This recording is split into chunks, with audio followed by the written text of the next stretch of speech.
आपका कृष्ण दरबार में एक बार फिर से स्वागत है। तुलसी तुलसी सब कहें, तुलसी बन की घास, हो गई कृपा राम की, बन गए तुलसीदास।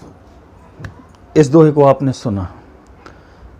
तुलसी तुलसी हमारे जीवन का एक महत्वपूर्ण अंग है। धार्मिक और शारीरिक दोनों में इसका बहुत महत्व। तीसरा मानसिक। आज हम आपको इन तीनों के बारे में चर्चा करेंगे। तुलसी क्या क्या चमत्कार करती है ये भी हम आज आपको बताएंगे। बस समय कम है, इसलिए समय अवधि के कारण बहुत डिटेल में तो नहीं जा पाएंगे, क्योंकि तुलसी के एक एक गुण के बारे में यदि हम चर्चा करें तो उसमें बहुत अधिक समय लगेगा। लेकिन आपको ये बता दें कि आज हमारे यहाँ जो बहुत गंभीर बीमारी है कैंसर, कैंसर में तुलसी ही काम करती है। आज के समय में ऑपरेट होने लगा, ऑपरेशन करके उसको काटने लगे। लेकिन आज से पूर्व समय जब से दुनिया बनी क्या है, उस समय कैंसर नहीं होते थे। उस समय भी कैंसर हुआ करते थे, लेकिन उस समय तुलसी के द्वारा उन्हें ठीक किया जाता था। अब आप सोचेंगे तुलसी से कैसे? तो तुलसी दो प्रकार की होती है। एक को बोलते हैं रामा तुलसी, एक को बोलते हैं श्यामा तुलसी।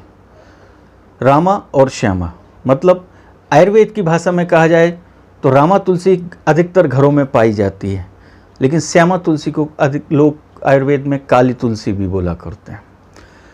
जिसको भी कैंसर हो, तो हमारे आयुर्वेद में एक वो दिया गया है इसका उपाय कि यदि किसी को कैंसर होता है, कैंसर मतलब क्या है?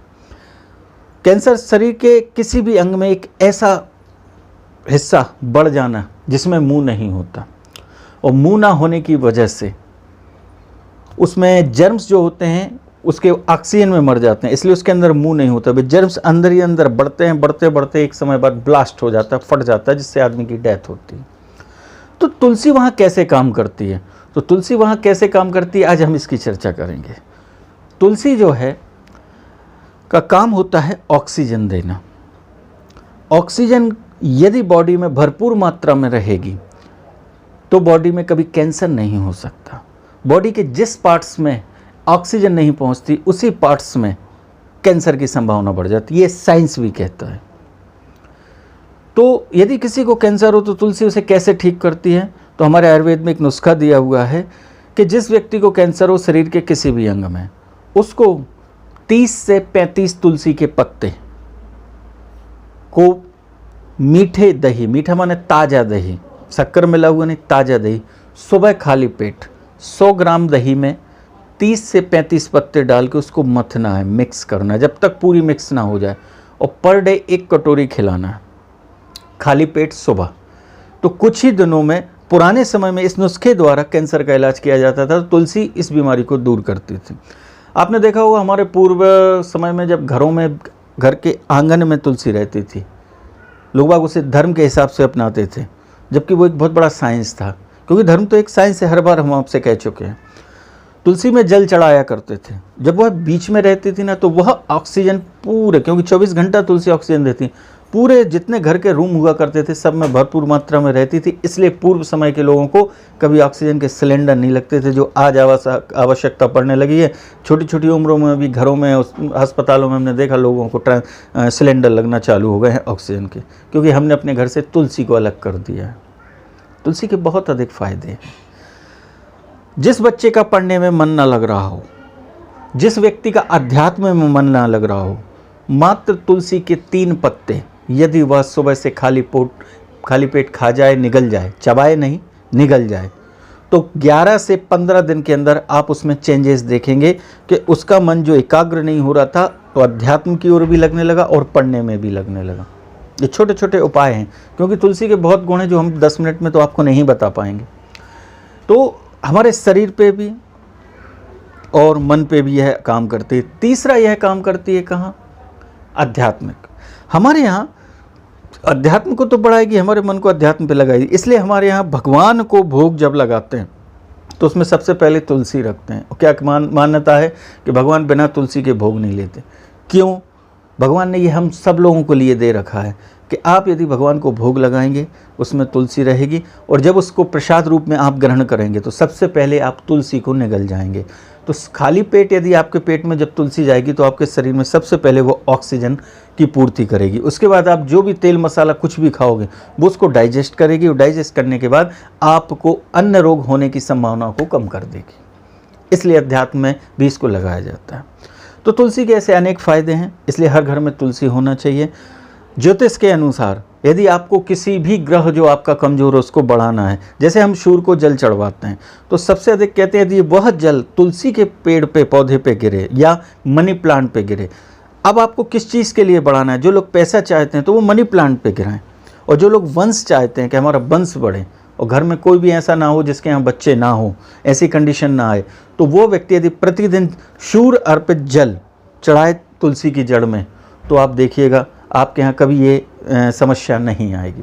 ऐसे अनेक गुण हैं तुलसी जी के, वो हम आपको कभी इसके लिए एक अलग से एपिसोड बनाएंगे, क्योंकि तुलसी के जिसमें हम 101 गुणों के बारे में बताएंगे जो आज तक आपने नहीं सुने होंगे।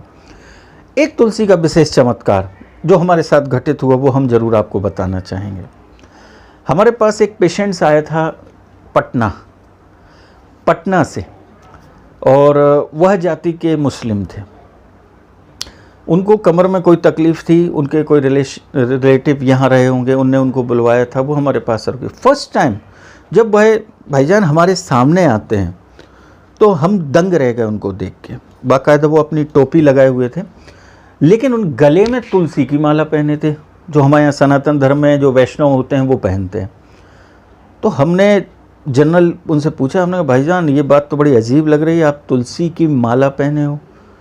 तो उनने कहा कि हमारे साथ एक घटना घटित हुई है, उस घटना के कारण हमने तुलसी की माला को धारण किया है, उसके बारे में हम आपको बताना चाहेंगे। हमने कहा इसका विरोध करने लोगों ने विरोध किया, लेकिन जिसने काल को या मौत को सामने देखा हो वह फिर किसी की नहीं मानता। उनके साथ एक घटना घटित हुई थी। उन्होंने बताया कि उनकी खेती बाड़ी है और अब तो नहीं रहे वह इस दुनिया में, लेकिन आज से ये 7-8 साल पुरानी आपको ये घटना बता रहे हैं।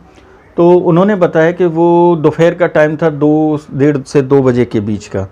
तो वो अपने गांव में जो खेती होती है उसके आउट एरिया में वह गए, थक गए थे, तो उन्होंने कहा चलो एक पेड़ के नीचे थोड़ी देर रेस्ट करते हैं।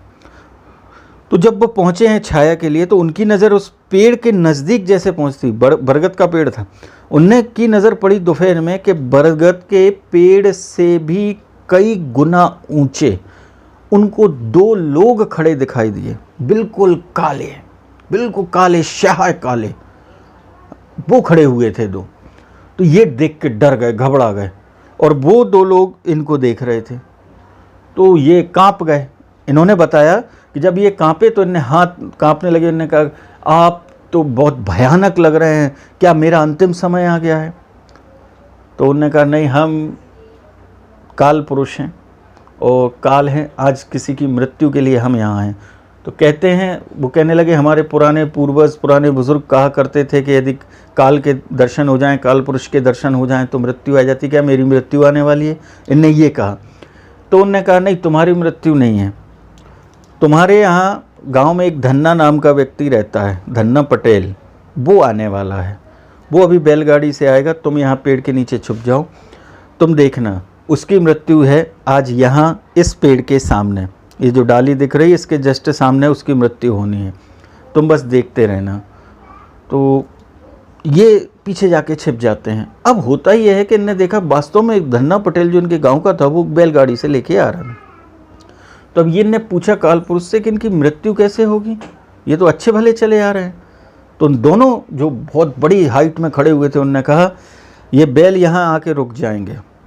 रुकने के बाद धन्ना पटेल इस बैलगाड़ी से नीचे उतरेगा, और जैसे ही नीचे उतरेगा और बैलों को हाँकने के लिए जोर मारने की कोशिश करेगा, तो ये जो लेफ्ट साइड का बैल है वो उसको सींग मारेगा, और सींग से ये जाके वहाँ नीचे झाड़ी में गिरेगा और ये ख़त्म हो जाएगा और हम इसको लेके चले जाएंगे। उनने यह सब बताया।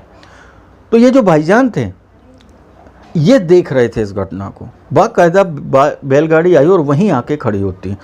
खड़ी होने के बाद बैल आगे नहीं बढ़ते, उसने खूब हाँकने की कोशिश की लेकिन बैल नहीं बढ़े। फिर वह धन्ना नीचे उतरा।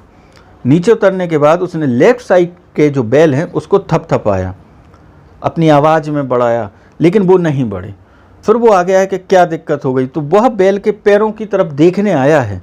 इतने में उस लेफ्ट साइड के बैल ने अपने सींग से उस धन्ना के पेट में जोर से मारा, तो यह जाके उछल के गिरे, झाड़ी पे गिरे और बस उसने दम तोड़ दिया। जैसे ही उसने दम तोड़ा, अब दम तोड़ा तो यह काल पुरुष आकाश में जाने लगे। तो वो कहने लगा, आप इनको लेके जा रहे थे, अब नहीं जा रहे? तो उसने कहा, जो काल पुरुष थे, कहने लगे, नहीं, अब हम इनको नहीं ले जा सकते, इनको तो अब देवदूत या भगवान के दूत ही ले जाएंगे। क्यों? कहे लेने हम आए थे, लेकिन आप क्यों नहीं ले जा रहे? तब उन्होंने बताया कि यह धन्ना गिरा बिल्कुल जैसा लिखी थी उसकी मृत्यु उसी की तरह, लेकिन जहाँ जिस झाड़ी में गिरा वहाँ तुलसी का पौधा था। उसका शरीर मरते समय तुलसी से टच हो गया, तुलसी से स्पर्श होने की वजह से इसके संपूर्ण पाप नष्ट हो गए। इसलिए इसको काल रूप के दर्शन नहीं होंगे, इसको देवदूत या भगवान के दूत ही इसको ले जाएंगे। इसलिए अब हमारा काम यहाँ तक था, हम जा रहे हैं। तो वो भाईजान का कहना था कि मैंने जब इस घटना को देखा और मेरे सामने जब ये घटना घटित हुई, तो तब से मैं मान गया कि जो आपके यहाँ सनातन धर्म में तुलसी का उपयोग हम लोग बचपन से देखते आ रहे हैं। आज इतनी चीज़ें हो गई, नहीं तो पुराने समय में तो हिंदू मुस्लिम सब कुछ सब एक साथ बैठते थे, सब एक साथ करते थे। और आज भी कई क्षेत्र हैं जहाँ दोनों संप्रदाय मिल बांट के अपने तीज त्यौहार मनाते हैं। तो उनने उस चीज़ को पकड़ा, कहले तब से मेरे अंदर डर बैठा और मैं गया। तो हमारे पास में जो तीर्थ स्थान है, कहले वो शिव जी का बैद्यनाथ धाम, वहाँ से हम फिर ये तुलसी की माला ढूंढी, वहाँ मिली और मैंने ये धारण की कि क्यों ये लोग जो तिलक लगाते हैं ये तुलसी की माला पहनते हैं। तो कहले हमारे लोगों ने, हमारे घर वालों ने, हमारे मौलाना साहब ने हमें इसका विरोध किया। तो हमने उनसे यही कहा, मैंने कोई धर्म परिवर्तन नहीं किया है। और उनको जब मैंने इस घटना के बारे में बताया तो फिर उन्होंने हमारा विरोध करना बंद कर दिया। अब तो वो भाईजान इस दुनिया में नहीं रहे, अभी कोरोना काल के पहले उनने दम तोड़ दिया था। तो इसका मतलब आप समझे, तुलसी जब तक हम जीवित रहते हैं हमें रोगों से मुक्त करती है, मानसिक समस्याओं से मुक्त करती है। और तुलसी का विवाह नारायण से हुआ है, तो तुलसी की सेवा और पूजन करने से वंश वृद्धि भी करती है, लक्ष्मी की प्राप्ति भी कराती है। प्रतिदिन यदि हम उसमें जल चढ़ाते हैं तो हमारे शारीरिक, आर्थिक, मानसिक इनकी पूर्ति भी तुलसी करती है। और साथ में यदि लास्ट में मरते समय तुलसी उसके साथ रहे तो उसके पाप कर्म भी नष्ट करने का काम करती है। तो तुलसी में हुए ना अद्भुत गुण। इसलिए आप लोग घर में तुलसी जरूर लगाएं, जिससे आपके घर में किसी को ऑक्सीजन सिलेंडर की आवश्यकता ना हो। तुलसी की सेवा करें। तुलसी में प्रतिदिन व्यक्ति, बच्चों से लेकर बड़े बूढ़े हर स्त्रियाँ यदि तुलसी में प्रतिदिन जल चढ़ाएंगे तो कभी उनके यहाँ निसंतानता नहीं होगी। यह हमारे धर्मशास्त्रों में कहा गया है। ये था आज की थोड़ी छोटी सी चर्चा आपसे की। इसके बारे में विस्तृत चर्चा आगे आने वाली वीडियो में बनाएंगे। पिछले हफ्ते हमने आपसे एक प्रश्न पूछा था, स्वास्तिक हमारे घरों में क्यों बनाया जाता है। लोग बाग इसको धर्म से जोड़ते हैं, कुछ लोग इसको जानते हैं। आपने देखा होगा घर के जो मेन गेट पे लोग बाग ऊपर गणेश जी लगा देते हैं, यहाँ शुभ लिखते हैं, यहाँ लाभ लिखते हैं। गणेश जी के ये दोनों पुत्र हैं, शुभ और लाभ। गणेश जी यदि घर के मेन गेट पे आप बिठालते हो तो हमारे घर से विघ्नों का नाश होता है। गणेश जी की दृष्टि से विघ्न अंदर नहीं आते। लेकिन आप लोग एक चीज़ विशेष ध्यान रखें, गणेश जी यदि हम कहीं भी घर में लगाते हैं तो गणेश जी सामने से विघ्न हरते हैं, उनके पीछे राक्षसों का, विघ्नों का जो है उत्पन्न करने वाले रहते हैं। इसलिए आप घर में आदमी मेन गेट पे तो लगा लेता है और फिर कहता है कि हम सब कुछ लगा हुआ, उसके बाद भी घर में कलह मचा हुआ। उसका आप कारण यही है मुख्य कि आप गणेश जी की यदि मूर्ति, फोटो जितनी साइज़ की आप लगाते हैं उतने ही साइज़ के ऐसे उल्टे गणेश जी जो अंदर देख रहे हों ऐसे जरूर लगाइए कि उनकी पीठ, एक दोनों फोटो की पीठ आमने सामने रहे। समझ गए ना आप? ऐसी यदि आप फोटो लगाएंगे तो आप देखिएगा आपके घर से सारा कलह क्लेश चला जाएगा, सारे विघ्न नष्ट हो जाएंगे, रोग बीमारियां अपने आप चले जाएंगी। गणेश जी की कृपा होगी और फिर उनके जो दोनों पुत्र हैं आपके घर में शुभ और लाभ दोनों पैदा करेंगे। अब रहा स्वास्तिक। श्रीमद् भागवत के अनुसार राजा परीक्षित के बारे में आपने सुना, और राजा परीक्षित जब अंत समय में पहुँचे हैं और जब 7 दिन उनने भागवत सुनी, उनका मोह खत्म हो चुका था। अब उनको केवल नारायण के चरणों के अलावा कुछ नहीं दिखाई दे रहा था। लेकिन उन्हें श्राप दिया था, श्राप होने की वजह से तक्षक नाग उनको काटने आ रहा था। इस घटना को आपने बहुत अच्छे से सुना है, हर भागवत आचार्य ने आपको सुनाई है, कथावाचकों ने सुनाया है। और जब तक्षक नाग आया, ये एक बहुत बड़ी लंबी कथा है, हम तो आपको शॉर्टकट में बता रहे हैं। और वह आके राजा परीक्षित को काटता है। राजा परीक्षित उसके पहले ही अपने प्राण छोड़े हो चुके होते हैं, क्योंकि उन्होंने अपने प्राणों को प्रभु के चरणों में अर्पण कर दिया था। तो इनके जो पुत्र थे राजा परीक्षित के, जन्मेजय, इसने कसम खाई थी कि मैं सर्प जाति को नष्ट कर दूंगा। फिर उसने सर्प विनाशक यज्ञ करवाया, और सर्प विनाशक यज्ञ में जैसे ही आहुति दी तो सारी सृष्टि के सर्प थे अपने आप हवा में आके उस अग्नि कुंड में गिरते थे, वो मरने लगे थे। उस समय कोई कुछ नहीं कर पा रहा था। तब स्वास्तिक मुनि हुए हैं एक, उनका नाम ही स्वास्तिक था। स्वास्तिक मुनि आए, उनने जन्मेजय को समझाया कि यह सब उनकी आयु इतनी निश्चित थी और भगवान के पास वो पहुंच चुके हैं, उनको ज्ञान दिया और अब यह तुम सब बंद करो। तो स्वास्तिक मुनि की बात मानकर जन्मेजय ने वह यज्ञ बंद करवाया। उससे जो सर्प जाति कुछ बच गई, जो आज हमारे यहाँ सर्प जाति जो फैली हुई है, नहीं तो उसी समय ये सारी नष्ट हो चुकी होती और आज हमारे सामने ये इतिहास होता।